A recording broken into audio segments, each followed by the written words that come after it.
오늘 함께 나눈 말씀 고린도전서 10장 31절 말씀과 또 로마서 11장 36절 말씀입니다. 우리 말씀 한 절씩 우리 함께 합독해서 읽겠습니다. 먼저 우리 고린도전서 10장 31절 말씀 한 목소리로 읽습니다. 그런즉 너희가 먹든지 마시든지 무엇을 하든지 다 하나님의 영광을 위하여 하라. 로마서 11장 36절 말씀. 이는 만물이 주에게서 나오고 주로 말미암고 주에게로 돌아갑니다. 그에게 영광이 세세 있을지어다. 아멘.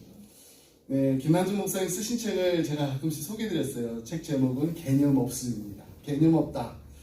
신조가 생길 만큼 상식을 벗어난 그 태도로 살아가는 많은 사람들이 있어요. 그런 시대를 지금 우리가 살고 있는데 이게 세상에서뿐만 아니라 교회에서도 마찬가지입니다. 저는 여러분들과 함께 개념을 알고 신앙생활 한다는 것, 이게 얼마나 행복한 일인지를 올해 새해를 맞아서 웨스민스터 신앙고백을 통해서 함께 나누고자 합니다. 요즘 이제 교회 그 문제 중에 하나는요, 보편적인 커리큘럼이 없다라는 거예요. 좋은 성경 공부 교재는 많은데 교회마다 보면은 목사님 스타일이나 또 신학 배경에 전적으로 의존하는 그런 교육이 이루어지고 있습니다. 또 그렇게 되다 보면은요, 한쪽으로 이렇게 치우친 교육이 이루어지기 쉽습니다. 어떤 교회는요, 지식 전달 위주로, 또 어떤 교회는 생활 적용 위주로 이렇게 치우치게 됩니다. 같은 PCA 교회 안에서도 이렇게 다 달라요. 목사님 스타일에 따라서. 이런 그 실태를 극복하기 위해서 대다수의 그 교회가 동의할 수 있는 균형 잡힌 커리큘럼이 보급되면 참 좋을 것 같아요. 근데 이러한 필요성은요, 우리 교회 사에 보면은 역사 가운데서 계속해서 이어지고 있습니다. 교회는요, 성도들의 이 신앙교육을 위한 이 공적인 그 커리큘럼의 하나로 역사적으로 수많은 요리 문답을 이렇게 만들어서 보급했습니다. 우리가 함께 공부하게 될 웨스민스터 소요리 문답은요, 17세기 중반 영국에서 만들어졌습니다. 당시 영국은요, 종교개혁이 한창이었습니다. 영국의 장로교인들은 제임스 1세와 찰스 1세의 그 치하를 거치면서 이미 수많은 그 탄압을 받았습니다. 하지만 그런 실현 덕분에 바른 신학은 물론 교회 정치, 또 개혁, 삶의 문제까지도 다루는 신앙 고백과 요리 문답의 필요성을 아주 절실하게 느꼈습니다. 이런 분위기에 반영돼서 1643년 7월에 웨스민스터에 이제 총회가 소집됐습니다. 그래서 6년 동안, 이 6년간의 그 회기 통해서 웨스민스터 신앙 고백서가 나옵니다. 이 고백서가 나오고 뿐만 아니라 이제 교회 정치, 예배 모범도 만들어지고요. 평신도 이 교육의 그 기초로 삼기 위해서 오랜 시간을 들여서 대요리 문답, 소요리 문답이라는 것을 만들었어요. 대요리 문답은 196개의 그 문답이 이루어졌습니다. 그리고 소요리 문답은 107개의 문답으로 이루어졌어요. 그래서 대요리, 소요리 이렇게 구분하는 것은 소요리 문답은 영어로 shorter catechism이에요. 조금 이제 짧고 간결하게 만든 교리 교육서라는 뜻입니다. 대요리 문답은 그러면은 larger catechism입니다. 훨씬 더 길어요. 또 내용도 풍성합니다. 다시 소요리 문답은 청소년들, 어린 자녀들을 위해서 만든 요리 문답이에요. 대요리 문답이 사실 우리 어른들을 위해서, 또 목회자들을 위해서 우리 신앙 생활을 하는데 도움이 될 수 있도록 만들었어요. 그래서 소요리 문답 이렇게 보면은요, 크게 두 부분을 나눌 수 있는데, 1부가 넘버 1, 첫 번째 문답부터 넘버 38, 38개의 문답입니다. 신앙의 그 내용, 그 교리의 내용을 다루고 있습니다. 그리고 2부가 39 문답부터 7 문답까지. 그리스도인의 의무. 우리가 어떻게 이제 무엇을 믿어야 되는가 알았으면 이제 어떻게 믿음을 수행해야 되는가 하는 이 신앙 생활과 이 삶의 책임 문제를 다루고 있습니다. 여러분 그동안 이제 교회 다니면서 이제 소위 그 문답 공부하신 분들도 다 계실 거예요. 세월이 지나고 나서 이렇게 보면은 오늘날 정말 교회에서 실제로 이 요리 문답을 사용해서 교리 그 교육을 시행하는 경우가 더 많아야 되는데 극히 드문 세상에 또 우리가 살고 있습니다. 왜 그럴까요? 가장 큰 이유는 이 요리문답이, 이 교육이 좀 old fashion이에요. 그래서 오늘날 이 교육에는 맞지 않다라는 그 생각 때문이 아닐까 합니다. 또 이 배우는 사람들이 보면은요, 이걸 너무나 또 지루하게, 그리고 읽다 보면 또 너무 이게 어렵기 때문에 거부하는 거예요. 하지만 우리가 교리를 이렇게 제대로 배우고 나면은요, 개념 있는 신앙생활을 할 수 있습니다.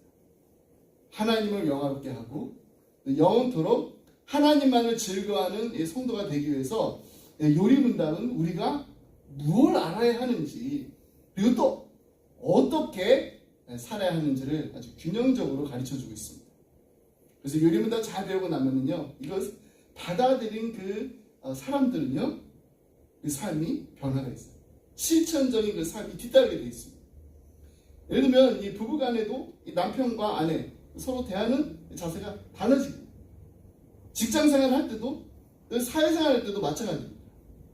하나님을 영화롭게 하고 즐거워하는 것이 실제로 우리의 가정에서 남편과 아내와 자녀를 우리가 대할 때, 그리고 우리의 삶 가운데 만나는 모든 사람들과의 그 관계 속에서 어떻게 적용될 수 있을까? 그 배운 원리대로 우리가 살려고 고민하게 됩니다. 이 요리문답을 통해서 기독교의 핵심 교리를 잘 배우고 나면은요, 무엇이 중요할까요? 네.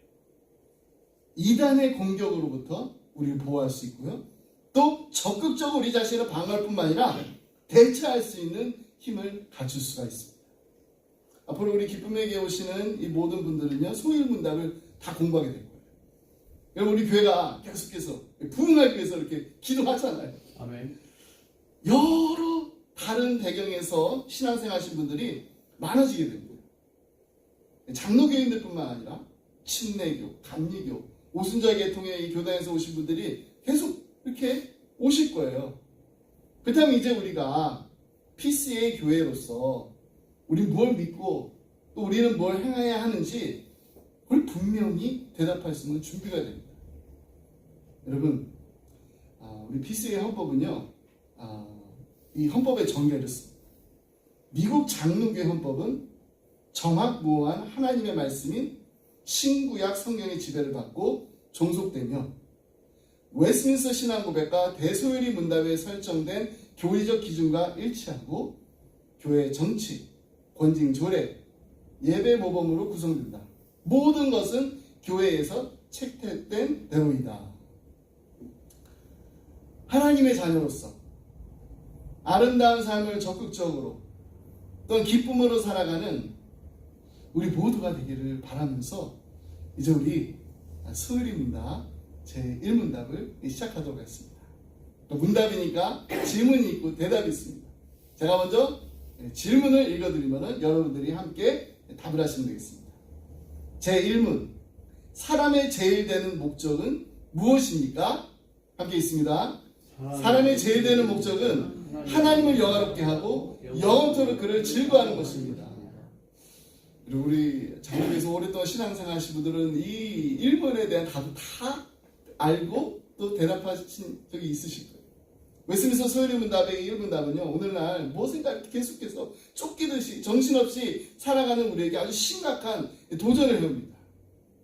과연 사람의 제일 되는 목적은 무엇인가? 네, 이것이요, 소요리 문답의 첫 질문이기도 하지만 처음부터 맨 끝이 107문입니다.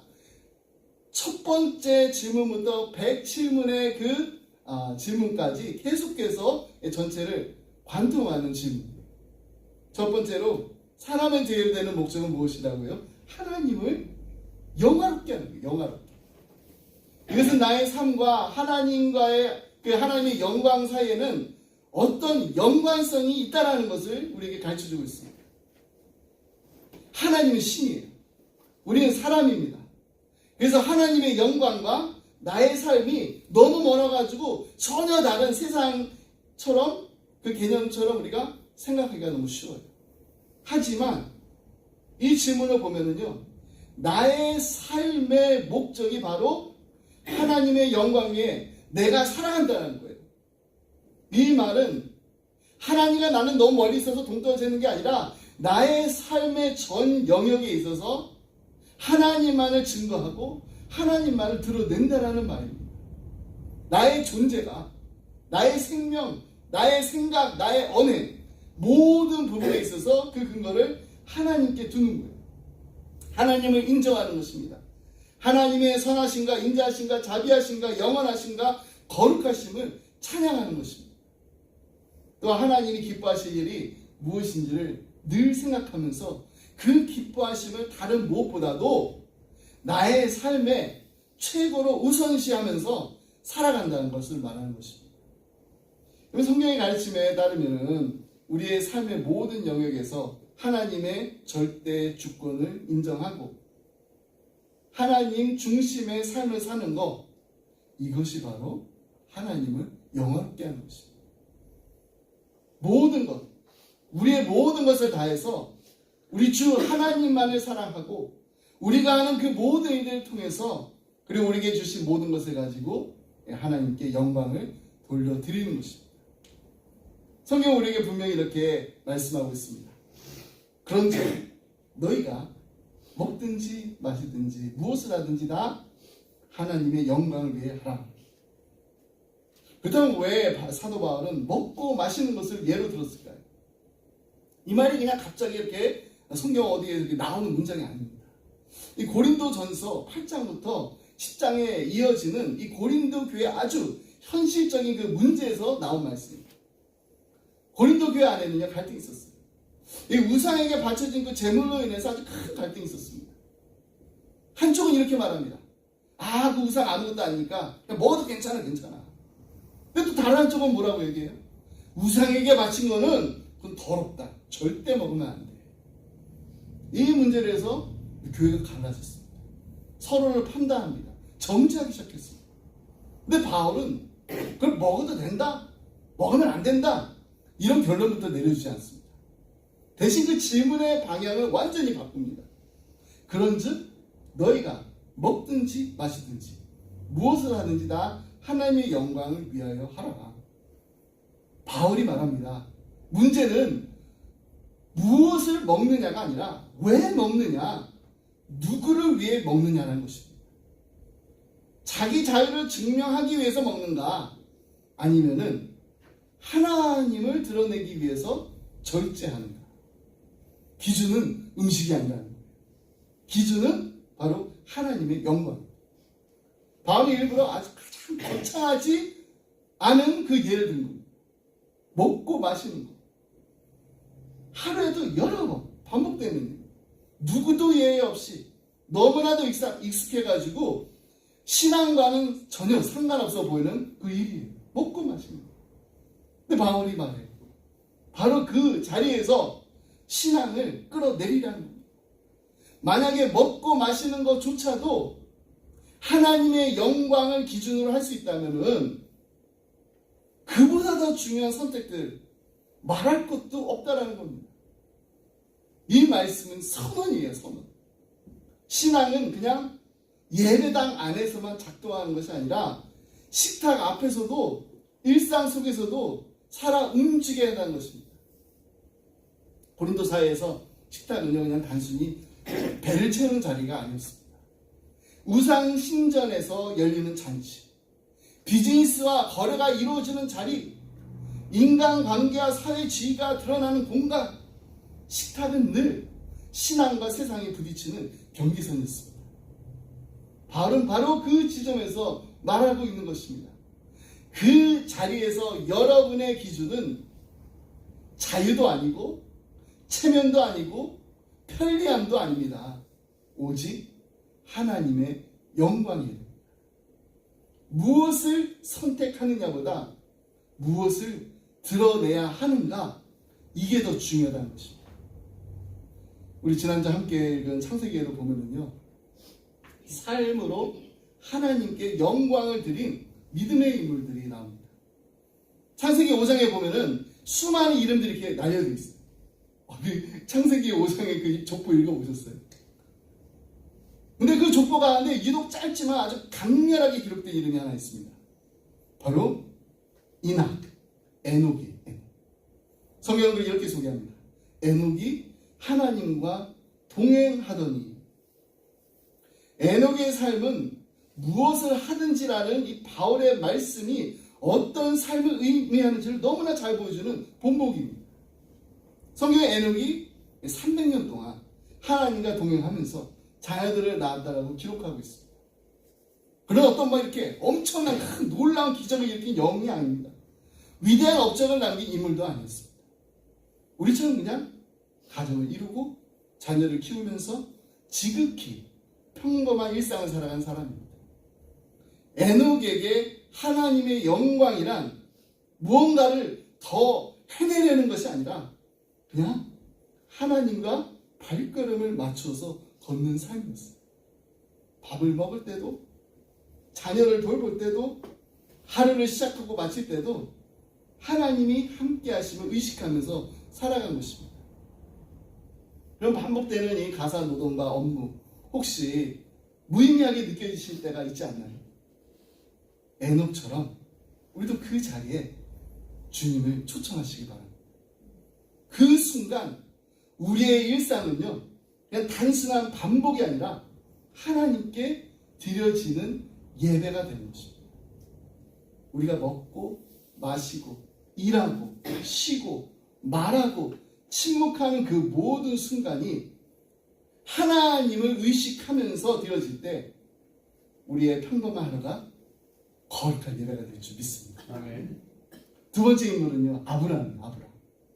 아브라함은 인생의 정말 중요한 그 선택의 순간에서 자신의 권리를 내려놓음으로써 하나님의 성품을 드러낸 사람입니다. 우리가 너무나 잘 아는 이야기예요. 조카 롯과 이 가축과 목적지를 두고서 이렇게 갈등이 있었잖아요. 그 갈등이 생겼을 때 아브라함은 어른으로서, 삼촌으로서 가질 수 있는 그 모든 기득권을 먼저 내려놨습니다. 내가 좌하면은 나는 우하고, 내가 우하면은 나는 좌하리라. 가장 좋은 땅을 선택할 수 있는 권리를 조카에게 양보한 것입니다. 아브라함은 땅의 기름짐보다 하나님의 백성다운 거룩한 품격을 선택했습니다.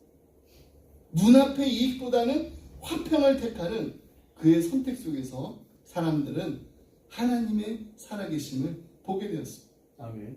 여러분, 우리 직장에서 또 가정에서 우리 이익과 또 우리의 자존심이 이렇게 충돌하는 그런 순간이 있습니다. 그때 조금 좀 손해보는 그 선택을 통해서 하나님의 평화를 택하시기 바랍니다. 그 선택이 지금 당장은 손해처럼 느껴질 거예요. 그러나 하나님은 우리가 그 내려놓는 바로 그 자리에서 조용히 그러나 분명하게 일하고 계십니다. 그 선택은요, 이길 수 있음에도 내려놓는 선택입니다. 가질 수 있음에도 양보하는 선택입니다. 세상은요, 우리의 양보를 보면은요, 그걸 약함으로 봅니다. 하지만 하나님은 그 선택을 통해 화평을 이루시고 약속을 지키시며 끝까지 책임지시는 하나님의 성품을 드러내십니다. 아멘. 그래서 결국 세상은 우리의 그 선택을 통해서 하나님의 영광을 보게 될 줄 믿습니다. 세 번째 인물은 바로 창세기의 대미를 장식하는 요셉입니다. 요셉은 가장 낮은 자리에서 하나님의 영광을 가장 선명하게 드러낸 인물입니다. 요셉은 형들에게 버림받아서 노예로 팔려가서 보디발 집에서 일했어요. 근데 성경은 이렇게 기록하고 있어요. 보디발이 여호와께서 요셉과 함께 하심을 보았더라.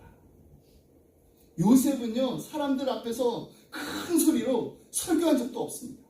하나님 살아계십니다. 우리 하나님 영광에서 이렇게 살아야 됩니다. 그걸 설교하지 않았어요. 말로 이렇게 전도하는 그런 장면 창세기에 찾아볼 수 없습니다. 다만 그가 맡았던 그 작은 일들, 무엇을 하든지 주게 하고 정직하고 성실하게 감당했을 뿐입니다. 그의 삶을 통해 사람들은 요셉이 아니라 요셉과 함께 하시는 하나님 보게 된 것입니다. 요셉에게 하나님의 영광은 환경이 바뀌는 것이 아니라 어디에 있든지 하나님의 대리인으로 사는 것입니다. 다 하나님이 하신 거예요. 노예일 때도, 감옥에 있을 때도, 총리가 됐을 때도 그런 한결같았습니다. 그래서 성경은 요셉이 형통했다라고 말합니다.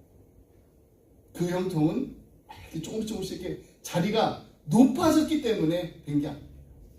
자리가 높아졌기 때문에 시작된 것이 아니라 이미 노예 자리에서부터 시작된 형통이었습니다.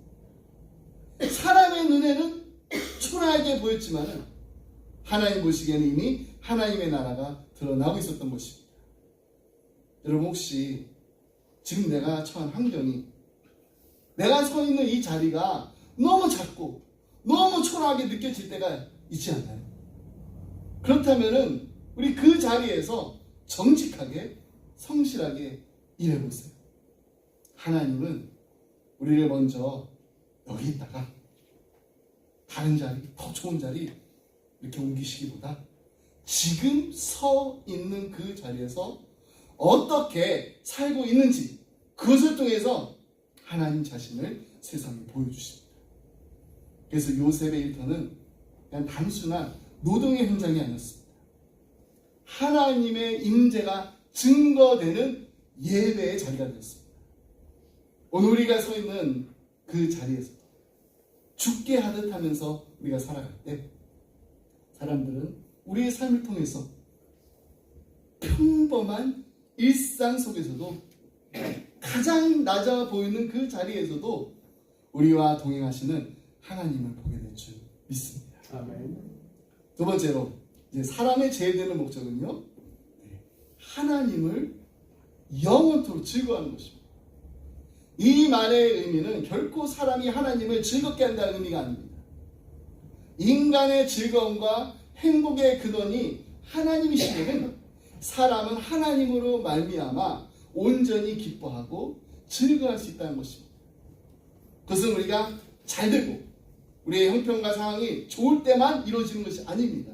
심지어 우리가 말할 수 없는 고난과 고통 가운데 있을 때조차도 그래야만 한다는 것입니다. 왜냐하면 하나님은 우리의 창조자이십니다.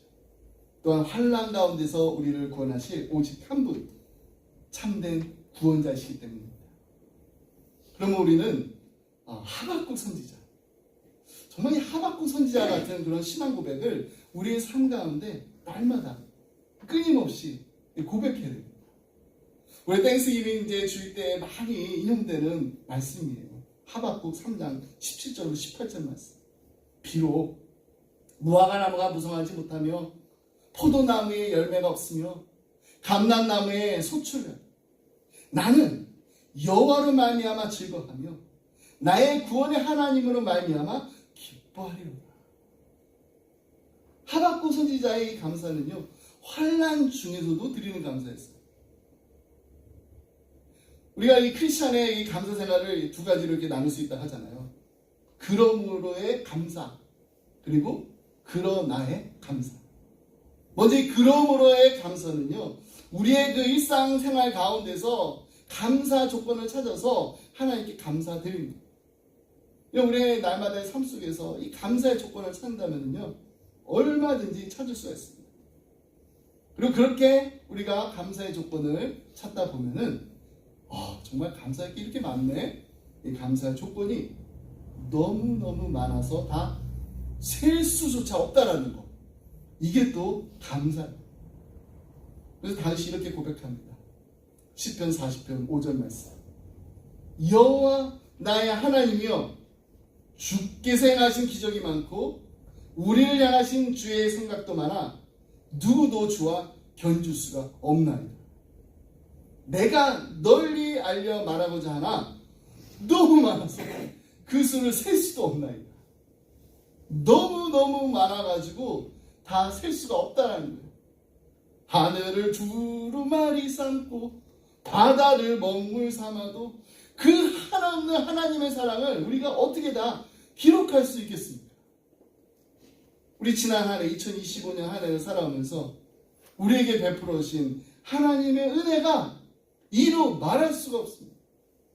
지금 이 시간에도 우리가 이렇게 하나님 앞에 나와서 예배를 드리면서 하나님만을 영원토록 즐거워할 수 있게 해주신 것, 감사하다 고백할 수 있다는 그 사실 하나만으로도 우리는 엄청난 하나님의 은혜를 지금 누리고 있는 것입니다.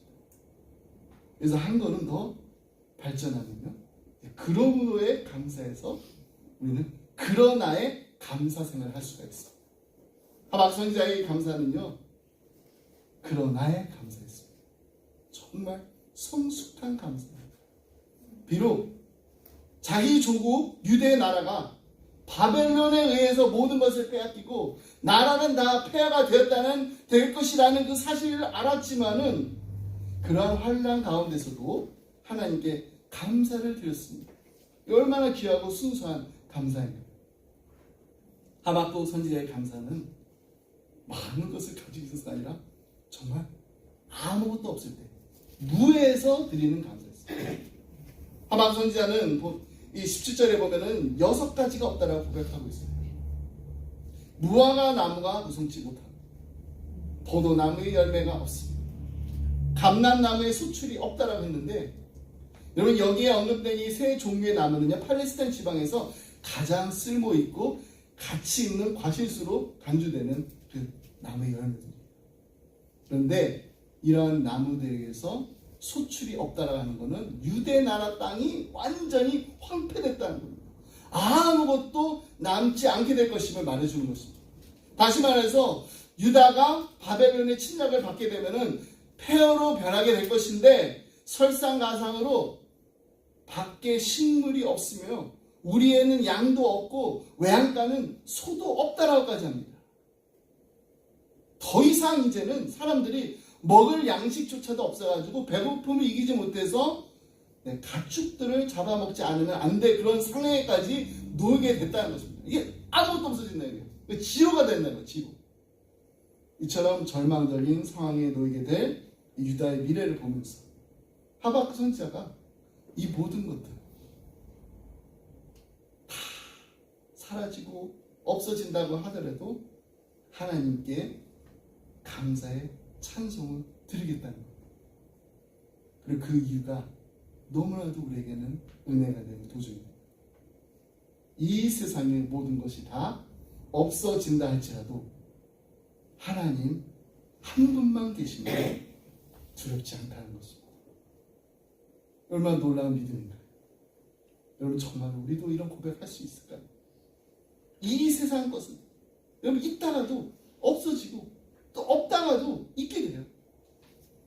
근데 하나님은 영원하신 하나님이십니다. 전에도 계시고 지금도 계시고 또 앞으로도 계속 우리와 함께 하시겠다라고 약속하신 하나님이십니다.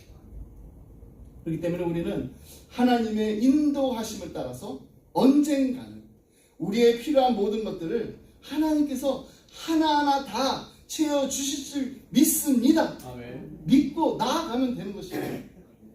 하박국 선지자가 환난과 그리고 아무것도 없는 이 절망의 상태에서 감사할 수 있었던 것은 하나님을 향한 그 구원의 소망이 흔들리지 않았기 때문입니다. 여러분 이처럼 모든 것이 다 사라진 그런 상황 속에서도 오직 하나님 한 분만으로 즐거워했던 이 하박국의 신앙은 우리에게 참된 그리스도인의 목적이 무엇인지를 너무나도 잘 보여주고 있어요. 근데 우리는 때때로 우리 스스로를 향해서 이렇게 묻지 않나요? 내 믿음은 하박국 같지 않은데 내 삶은 여전히 연약하고 부족한데 내가 어떻게 감히 하나님의 영광을 노래할 수 있을까? 바로 그 질문 앞에서 최근 작년 12월 30일 연말에 개봉된 신의 악단이라는 그 영화가 있는데 우리에게 놀라운 은혜의 통찰을 전해주는 영화예요. 전 보지는 않았습니다. 근데 그 줄거리를 다 읽어봤어요. 어떤 내용인지. 영화는요, 이 대북 제재로 이 자금줄이 막힌 이 북한이 국제사회에서 이제 2억 달러의 그 지원을 얻을 수 있는 기회가 있었습니다. 그래서 이 보이브 주도로 이 사상 초유의 그 가짜 찬양단을 만드는 그 임무를 수행한다는 내용입니다. 그래서 그 가짜 찬양단을 만들어가지고 이제 가짜 그 부흥 집회를 열면은 이제 외부로부터 원조를 받을 수 있게 되는 거예요. 그게 정말로 예수님 믿어가지고 찬양한 게 아니었어요. 그냥 돈 벌기 위해서, 살아남기 위해서, 당의 명령에 순종하기 위해서, 사람들 속이기 위해 그저 그냥 찬양하는 척 했을 뿐입니다. 처음부터 끝까지 하나님 영광 아닙니다. 철저히 자신의 유익을 위해서 하나님을 이용하려 했던 가짜들이었어요. 근데 놀라운 일이 벌어집니다. 살기 위해서 억지로 외웠던 그 찬송 가사가 그들의 메마른 심령을 적시기 시작해요. 연기로 시작했던 그 기도가 어느 순간 진짜 고백이 되어서 그들의 삶을 조금씩 뒤흔들어 놓기 시작했어요. 결국 그들은 가짜 연기자가 아니라 목숨을 걸고 하나님 예배하는 진짜 악단으로 변화되고, 여러분, 이것이 바로 우리가 하나님의 영광을 위해 살아갈 수 있는 유일한 근거예요. 그것은 바로 하나님의 은혜예요. 하나님 모든 것이 다 하나님. 우리가 뭐 대단한 믿음을 가지고 있어가지고 하나님께 영광 돌리는 거 아닙니다. 때로는 우리 역시도요, 세상 속에서 그냥 적당히 기독교인인 척 연기하면서 우리도 살아갈 때가 있습니다. 근데 하나님은요, 그 척하는 우리를 포기하지 않으시고 그 가짜같이 보이는 그 일상 가운데 은혜의 빛을 비추십니다. 요셉이 처했던 그 노예의 비천함을 영광으로 바꾸시고, 하박국이 마주했던 그 폐의 그 절망을 소망으로 바꾸신 그 하나님께서 오늘 우리의 삶 또한 하나님의 영광을 담는 거룩한 그릇으로 변화시켜 주실 줄 믿습니다. 아멘. 여러분, 하나님의 영광은요, 우리의 완벽함에서 나오지 않습니다. 오히려 우리의 나약함, 우리의 부족함을 뚫고 들어오시는 하나님의 강권적인 은혜를 통해서 드러나게 되는 것입니다. 2026년도 새해를 맞아서 하나님께서 우리와 함께 하신다는 그 사실만, 그 사실 하나로만으로도 기뻐하면서 하나님의 영광을 위해서 귀하게 쓰임받는 그 기쁨을 누리는 우리 모두가 되기를 간절히 소원합니다. 아멘. 우리 가정을 통해서, 우리 기쁨의 교회를 통해서 역사하실 그 하나님만 바라보면서 우리 먹고 마시든지 무엇을 하든지 오직 하나님의 영광을 살아가는 하나님 보시기에 아름다운 은혜의 명가, 축복의 통로가 되는 우리 기쁨의 교회, 우리 기쁨의 가정 다 되시기를 주님의 이름으로 축복합니다. 아멘. 기도하겠습니다. 하나님 아버지, 오늘 말씀 통해서 사람의 제일 되는 목적이 무엇인지 다시 한번 우리의 마음에 새기게 하시니 감사합니다. 먹든지 마시든지 무엇을 하든지 우리의 삶 전부가 하나님의 영광을 드러내는 삶이 되게 하여 주옵소서. 아멘. 완벽해서가 아니라 연약한 우리의 삶 속에 임하시는 하나님의 은혜로 날마다 살게 하시는 감사드립니다. 에녹처럼 하나님과 동행하게 하시고, 아브라함처럼 내려놓음으로 화평을 택하게 하시고, 요셉처럼 가장 낮은 자리에서도 죽게 하듯 날마다 살아가게 하여 주옵소서. 아멘. 하나님 아버지, 하나밖에 없는 독생자 예수 그리스도를 아낌없이 십자가에 내어주신 그 크신 사랑에 다시 한번 감사드립니다. 지난 시간들 가운데서도 하나님의 은혜로 살게 하시고, 날마다 우리를 불꽃 같은 눈동자로 지키시며 보호해 주신 하나님과 동행하는 기쁨 주시니 감사합니다. 아멘. 형편이 좋을 때뿐만 아니라 아무것도 없는 것 같은 그 순간에서도 하박국처럼 그러나의 감사를 고백하며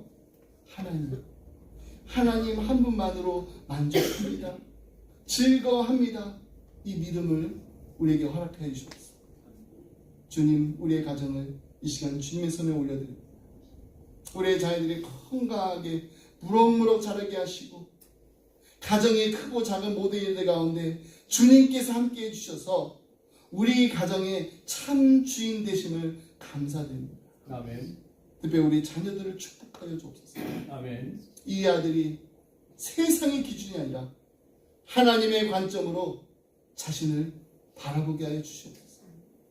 무엇을 하든지 하나님의 영광 위에 살아가는 믿음의 세대로 자라게 하여 주옵소서. 아멘. 학교와 그리고 날마다 일상 속에서 지혜를 더하여 주시고 유혹과 혼란 가운데서도 진리를 분별하는 마음을 허락하여 주옵소서. 실패와 연약함의 순간에도 주님을 떠나지 않고 다시 주께로 나오는 은혜를 베풀어 주옵소서. 아멘. 날마다 감사 찬양이 끊이지 않는 우리의 가정 되게 하시고 힘들고 어려운 일이 있을 때마다 오직 주님만 바라보면서 주님만을 의지하면서 주님의 뜻을 구하며 나아가는 믿음으로 승리하는 우리 모두가 되게 하여 주옵소서. 아멘. 이제 우리 예배를 마치고 세상으로 나아갑니다. 하나님, 신앙과 우리의 삶이 분리되지 않게 하시고 우리의 가정과 우리의 일터와 모든 관계 가운데에서 하나님의 영광이 자연스럽게 드러나는 은혜의 통로로 이 한 주간 우리를 사용하여 주옵소서. 아멘. 부모와 자녀가 함께 예수님과 동행하며 하나님을 영화롭게 하고 영원토록 즐거워하는 삶을 살게 하여 주옵소서. 아멘. 이 모든 말씀 우리 사랑하시고 십자가를 주신 예수 그리스도의 이름으로 기도드립니다. 아멘. 아멘. 우리 같이 함께 주기도 말씀 드리겠습니다.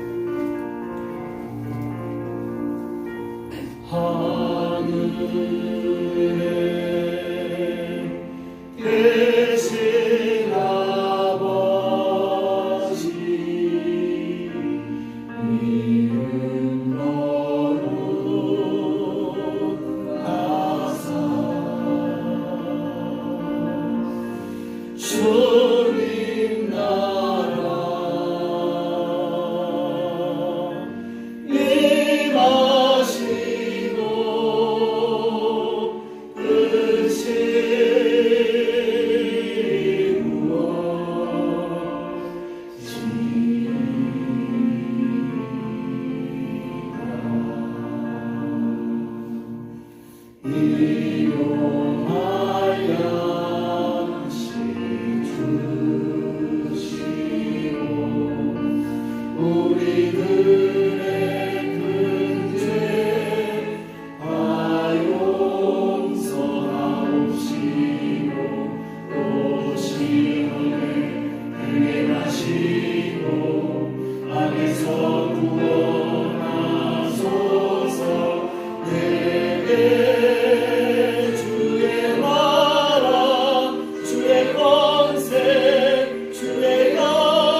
이제는 주 예수 그리스도의 은혜와 아버지 하나님 그 크신 사랑 성령님의 감동감화 교통하심이